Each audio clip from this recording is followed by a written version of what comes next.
中国好声音的风波终于以节目停播而告一段落，有没有值得你回忆的好声音呢？2016年，一个来自新疆的小伙子蒋敦豪，抱着一把吉他，演唱了一首简洁抒情的《天空之城》。天空之城在哭泣，刚好妹妹，我们曾拥有的甜蜜的爱情，疯狂的撕裂了我，天空之城在哭泣。两个港岛美眉，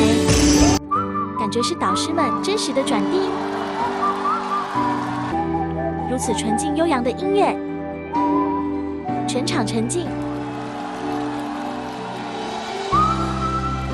你们是否也一样，也期待着同样的不受污染的节目，来完成更多年轻人的梦想？